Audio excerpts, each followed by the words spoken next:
Welcome to your deep dive. Looks like we've got a mountain of research here all about ultra-processed foods. Yeah, tons of it. You really want to get past just the headlines with this one and figure out what this stuff is actually doing to us. Absolutely. Well, you've come to the right place. You have. So before we get too far, let's just level set for a minute. Okay. When we say ultra-processed, what are we really talking about here? Right. Is this just a fancy way of saying junk food? Well, it's definitely more nuanced than that. Okay. You might picture chips and candy, sure, Right. but ultra-processed food is kind of sneaking into categories you wouldn't expect. Interesting. The key is really understanding how much a food has been transformed from its natural state. One of the sources mentioned the Novier classification system. Yeah. Is that what you're talking about? That's exactly it. The Novier system helps us kind of categorize food based on how much processing it's gone through. Okay. Ultra-processed foods, they fall into Novier Group 4. They are the most heavily processed of the bunch. So that's where we're focusing. Yeah, we're talking ingredients you just wouldn't find in a typical kitchen. Okay. Modified starches, protein isolates, emulsifiers, Got it. and just a whole slew of additives Really? that are designed to extend shelf life, tweak the texture. They last longer. Yep, and probably most importantly, engineer the taste. One of the researchers in these sources had kind of a chilling quote. Oh, yeah. Most ultra-processed food, they said, isn't really food at all. They called it industrially produced edible substances. Wow. Yeah, that is kind of unsettling. It is, right. It Makes you think twice does. about what you're putting in your body. Absolutely. Think about a simple food like Heinz baked beans. Okay. Some varieties are just minimally processed. Yeah. Beans, tomatoes, spices. Right. The basics. But other varieties add all this stuff in like modified starches and flavor extracts, Interesting. which bumps them right up into that ultra-processed category. Wow, I wouldn't have thought of that. I know. I had this moment where I was reading one of these sources, and I totally related. Yeah, what was that? They were talking about grabbing a protein bar, thinking they were making a healthy choice. Right, that seems healthy enough. Then they looked at the ingredients, and there's stuff like cow tendons and maltitol in there. Oh, wow. What? Not exactly what you picture when you think protein bar. No, not at all. It's a perfect example of how these foods can be so deceptive. They really are. They're marketed as healthy and convenient, but the reality is much more complicated. Way more complicated. So it's not about demonizing any specific food, right? No, no, no. It's more about recognizing how much these ultra-processed foods have taken over our diets. They really have. It's a question of our overall eating patterns, which kind of brings us to the next question. What's the big deal? Right. Why should we even care about this? Well, the research that you sent over, it points to some pretty compelling evidence. Okay. There's this growing consensus in the scientific community That ultra-processed foods are strongly linked to a whole host of health problems. a whole range of them. From obesity and metabolic diseases, Yeah. all the way to heart disease, and even some mental health issues. It's amazing the connections they're finding. So it's not just about empty calories Yeah. or a lack of nutrition. Right. It's more than that. There's something about the processing itself that seems to be doing harm. It really seems that way. And the more we research this, the more we learn about how deep that harm goes. It's true. For example, there's a study looking at emulsifiers, Okay. which is a really common additive in ultra-processed foods. Right. And they fed these emulsifiers to mice. Oh, wow. And the results were really eye-opening. What happened? Well, the mice, they developed inflammation, they gained weight, Oh, no. and they even experienced changes in their anxiety-like behaviors. All that just from emulsifier. And what's really fascinating is that the emulsifiers were messing with the mice's gut microbiome. The research suggests that this disruption is a key way ultra-processed foods impact our health. So the microbiome, is this incredible ecosystem. Hold on, rewind a bit. Oh, sure. The what microbiome? A good point. The gut microbiome, it's this incredible ecosystem of trillions of bacteria Wow. that live in our digestive tracts. So like a whole world inside us. It really is, and it plays this crucial role in everything. Like what? Digestion, nutrient absorption, immune function, Okay. even brain health. Wow. Think of it like this hidden organ Perfect. that's essential for our well-being. So these emulsifiers mess with that microbiome, and that can lead to all these problems. Precisely, and that's what makes this topic so compelling. It's complicated. It really is. It's not just about the obvious stuff. Like sugar, fat, and salt. Right, goes beyond that. It's how these ultra-processed foods interact with our biology at a fundamental level, Yeah, on a deeper level. and in ways that we're just beginning to understand. Yeah. We are, but the sources you sent over, they also mention some pushback to this. Oh, yeah. This idea that ultra-processed foods are inherently harmful. There is. Yeah, some researchers argue it's too simplistic to just demonize a whole category of food Interesting. based just on how processed it is. Makes sense, I guess. That's true. There are always different opinions. There are differing perspectives in the scientific community, for sure. It's an evolving field. It is. We're still learning so much. There's still a lot we just don't know. Right. But the sheer volume of research It's hard to ignore. linking ultra-processed foods to negative health outcomes is hard to ignore. It is. And it's really important to be aware of conflicts of interest, Absolutely. especially when industry funding is involved. We're not saying that all processed food is inherently bad, Right. but there's enough evidence to suggest we need to be paying attention To how much we're eating yeah, how much of this stuff we're eating. and how it might be impacting our health. It really is a question of degree, isn't it? It is. It is. And what makes this even more complex is that ultra-processed foods are designed Oh, really? to make us want to eat more. That's sneaky. They go beyond just being unhealthy. Okay. They're engineered for overconsumption. So you mean like how they come in supersized packages and multi-packs? Well, that's part of it. That's just marketing though, right? It's both. The marketing plays a role for sure, Okay. but the food itself is designed to kind of bypass our natural satiety cues. Okay, explain that one. Yeah. What do you mean by satiety cues? So those are the signals our bodies send to our brains Okay. to tell us we're full. Makes sense. It's how we regulate our food intake naturally. Like an internal system. Exactly. But ultra-processed foods are designed to be soft, really easy to eat. Yeah. They don't require a lot of chewing. One of the sources actually called it pulverized, ground, milled, and extruded. They did. Yeah, they said until all the fibrous textures are destroyed. So like Pringles. Exactly. That perfect hyperbolic paraboloid. It melts in your mouth. And it's not just about chips and burgers either. Where else? Even seemingly healthy foods like bread can fall into this trap. Really? Think about how quickly you can eat a slice of white bread, Compared to? a piece of whole grain sourdough. Yeah, that's true. That difference in texture, how much chewing it requires, Makes a big difference. has a huge impact on how much we end up eating. You know, it's funny you should say that. Oh, yeah? One of the sources talked about their own experience with this. What was that? They said their jaw fatigue actually went away when they ate a diet of ultra-processed foods Really? because they weren't using their jaw muscles as much.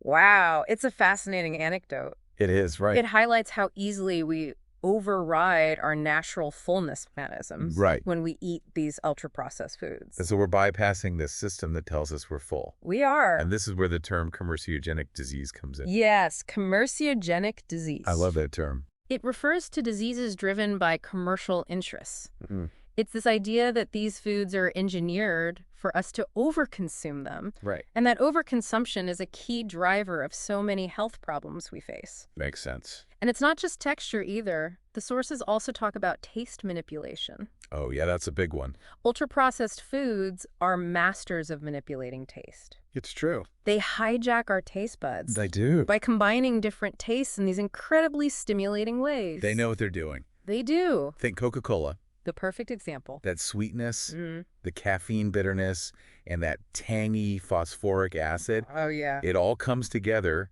to make a drink that's almost irresistible. It's true. You can't stop at just one.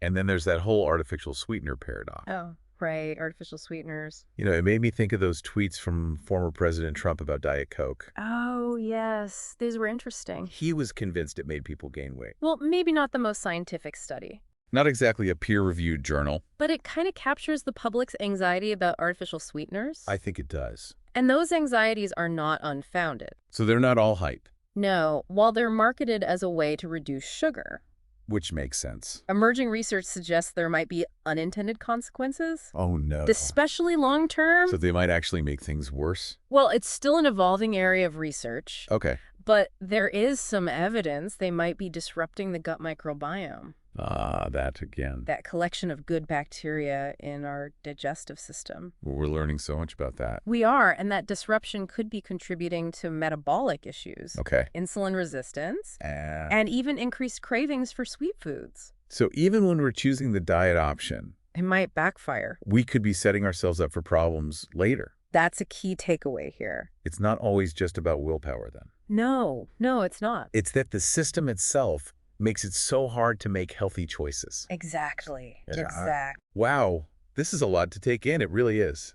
It is. It's complex stuff. It's kind of overwhelming to think about how ingrained this stuff is in our lives Yeah, it's everywhere. and how its impact goes way beyond what we initially think. It really does. But it feels like we're just getting started here. We are. Where do we go from here? Let's unpack that in the next part of our deep dive. Okay, We'll take a closer look at these systemic issues and what we can actually do about it. sounds good.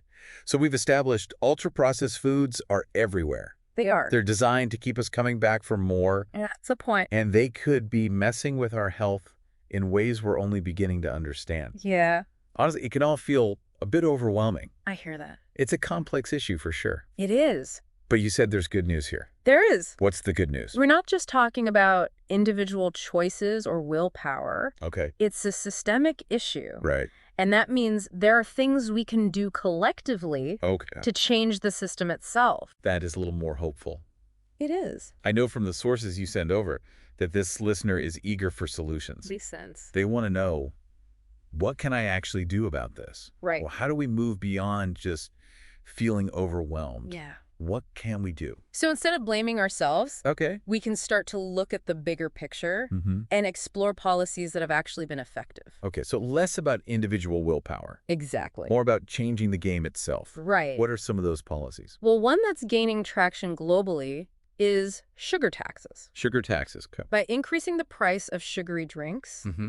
these taxes can discourage consumption, Makes sense. but they can also generate revenue Oh, okay. that can then be reinvested in public health initiatives. So like a double whammies. Yeah. We talked about the UK sugar tax earlier. Right. It seems like it's had some success in reducing sugar consumption, It has. but there were some unintended consequences. Oh, like what? A rise in artificially sweetened drinks. Oh, yeah, that's right. It's a good reminder that these solutions aren't simple fixes. They're not, no. It's not a perfect solution, It's not, no. but it's a step in the right direction. It is a step. What else? Another policy that's showing promise is restricting marketing to children. Marketing to children, Kids are incredibly vulnerable to the allure of advertising, especially for this kind of food. especially for these highly engineered, super tasty foods. Makes sense. Limiting their exposure to those ads Could make a difference. can help protect them from developing unhealthy eating habits early on. It just seems logical. Yeah. And clear labeling. Ah, yes, labeling. That seems like a no-brainer. Absolutely. Consumers should know what's in their food. They should. But you're saying even labeling can be tricky. It can. How so? Well, the ultra-processed food industry, They're good at what they do. they are. They're always finding new ways to make their products seem healthier Oh, than they wow. actually are. Sneaky. It's why we need clear, evidence-based labeling system. Ones we can actually trust. Exactly. Ones that consumers can understand and trust. And to make any of this work. We have to address the elephant in the room. Oh, which Industry influence. Right. It's like we're trying to fight a fire. While someone's pouring gasoline on it. Exactly. It's a perfect analogy. One expert you shared put it this way: no one thinks Philip Morris should be funding the doctors Right. who are doing research on whether smoking is harmful. It's true. And no one thinks tobacco legislation should be written by charities funded by big tobacco. Right. So why should food policy be any different? It's a great point. It is. It really is. We need to demand transparency, Tulleken. accountability From. from our policy To make makers sure they're prioritizing public health. over corporate interests. Exactly. So we've got these policies like sugar taxes, Mhm. restrictions on marketing to kids, Right. clear labeling. All important. But we also need to be aware of industry influence.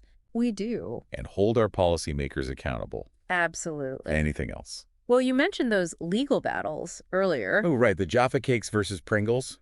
Those might seem silly, They do a bit but they highlight how far these companies will go to protect their profits to protect their bottom line, at the expense of public health. often at the expense of public health. In those cases, they were arguing about whether these snacks were cakes or biscuits Right. because of taxes. It all comes down to money. The Pringles case even went to the Supreme Court. It did. It's amazing. It's mind-boggling how much time and money is spent On these loopholes. on legal loopholes. Yeah. And it's not just about taxes. No. These legal maneuvers can delay or weaken policies. They can. that are meant to protect public health. It's a constant battle. It is. We need to be vigilant, hold these companies accountable. The sources also had a disturbing example Oh, what's that? of how these companies operate globally. There was a story about a Nestle boat in Brazil. Oh, yeah, I remember that one. It was traveling up the Amazon Selling ultra-processed foods. to these remote communities. It's heartbreaking. It is. It's a prime example of how these companies can exploit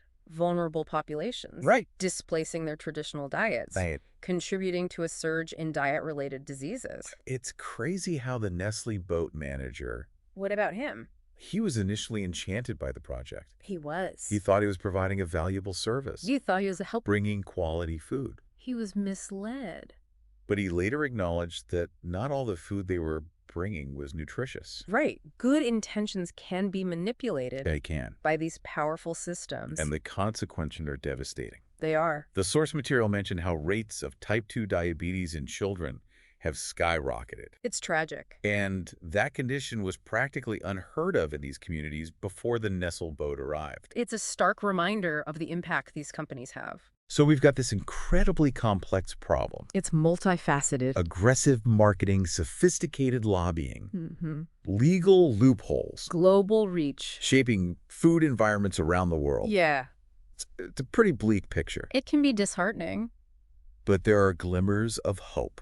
There are. What are they? Well, there are people out there fighting back, Okay. pushing for change, demanding better. So it's not hopeless. Not at all. Some of the sources you shared really emphasized shifting the narrative. Right. It's not just about individual responsibility. It's about the system. It's about creating a system that supports healthy choices for everyone. One of the most inspiring things is these youth-led movements like Bite Back 2030. Oh, I love Bite Back. They're not just protesting. Yeah. They're actually engaging with food companies. Trying to work from within. Yeah, pushing for change from within the system. It's really Their impressive. Food Systems Accelerator is a great example. What's that? They're partnering young activists with companies like KFC, Wow. Really?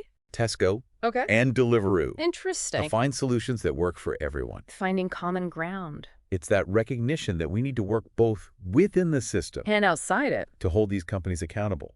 But also find ways to collaborate. And it's powerful to see young people leading the way. It really is inspiring. This is giving me hope. Good. It's not just about waiting for governments or corporations to act. No. It's about taking ownership of our food system Exactly. and demanding better. That sense of agency is so important. It is. It's about understanding the system, making informed choices, Right. and advocating for change. You know what else? What's that? Sometimes it's just about having those tough conversations with friends and family Oh, about food. about the food we're eating and how it's impacting us. That can be hard. It can be uncomfortable, It can. but maybe that discomfort is a sign we're onto something important, A sign we're starting to question things. challenging those assumptions about food and our relationship to it. It's about reclaiming our power, isn't it? It is realizing that we're not just passive consumers. Right. We have a voice And we can use it. to demand a better food system. A system that prioritizes health, community,